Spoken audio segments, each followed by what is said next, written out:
السلام عليكم ورحمة الله وبركاته. مع بيبرس أكاديمي هنتعلم حاجة جديدة النهاردة، يلا بينا.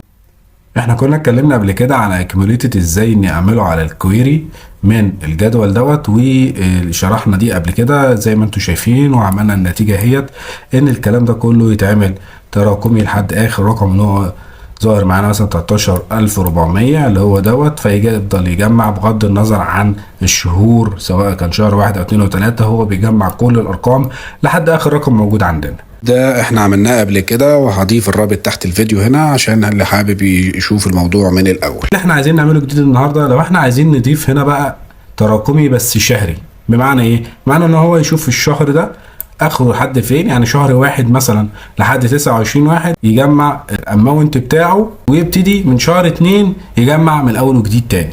يبقى احنا هنا عندنا تراكمي شهري مش تراكمي مستديم معانا زي اللي احنا عاملينه قبل كده. هنعمله ازاي؟ ركز معايا. اول حاجه طبعا هنخش على الكويري تاني بتاعنا، نخش على الكويري ونعمل edit.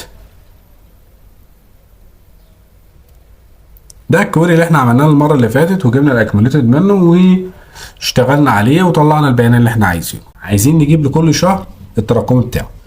اول خطوه عندنا ان احنا نجيب بدايه كل شهر من التواريخ اللي عندنا دي. طب دي هنجيبها ازاي؟ هنقف على التاريخ ونخش على edit كولوم، هنلاقي عندنا هنا ايقونه الديت. من هنا نقدر نختار اللي احنا عايزينه. هنختار من هنا من الشهر ان هو يجيب لنا ستارت اوف مانث، ان هو يجيب اول يوم في كل شهر.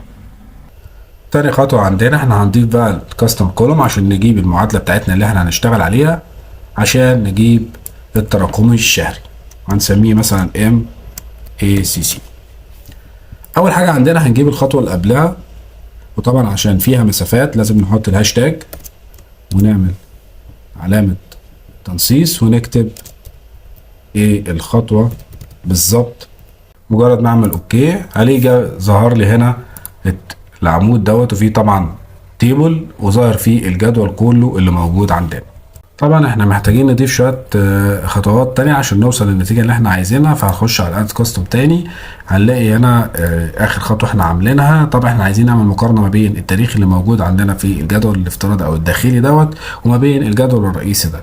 طبعا عشان نعمل حاجة زي كده لازم نعرفه ان التاريخ اللي موجود عندنا ده حاجه زي انترنال تيبل، ولازم نفهمه ده. فهنعمل حاجه زي افتراضيه كده عشان نوصله ان هو يقارن ما بين التاريخ ده والتاريخ اللي موجود عندنا.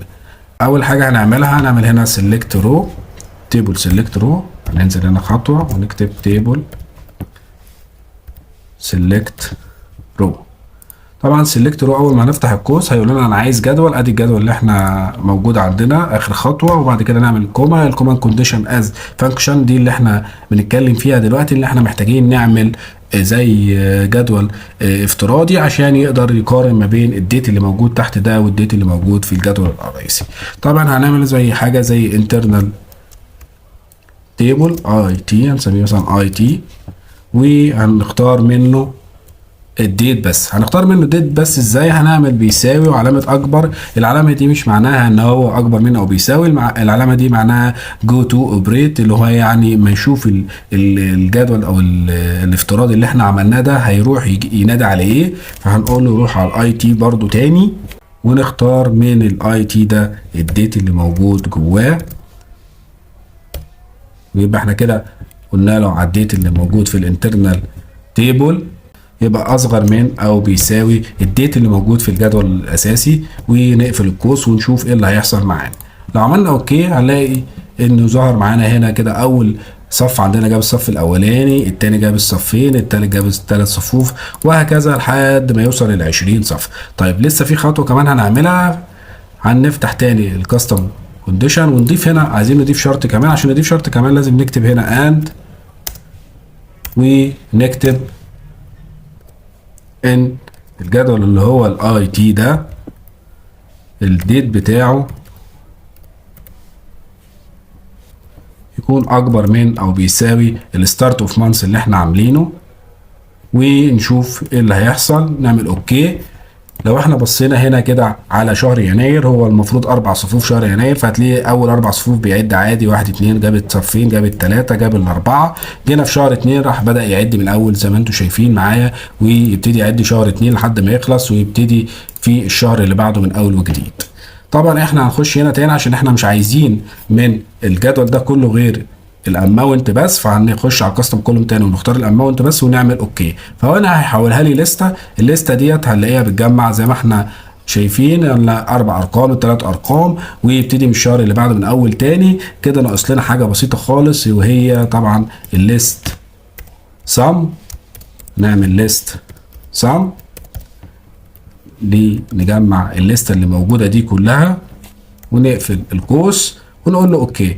وبكده هنلاقي التراكم الشهري ظهر معايا ان كل شهر بقى يجمع الارقام اللي فيه لحد ما الشهر يخلص ويبتدي من بدايه الشهر اللي بعده وهكذا. هنيجي هنا طبعا الستارت اوف مانث دي احنا مش محتاجينها تاني خلاص، فهنعمل لها ريموف ونيجي على هنا نغير نوع الداتا اللي موجوده ديت نخليها نمبر.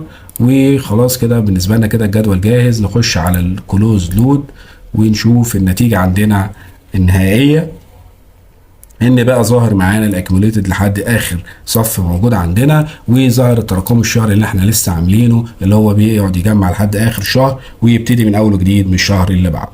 وبس كده.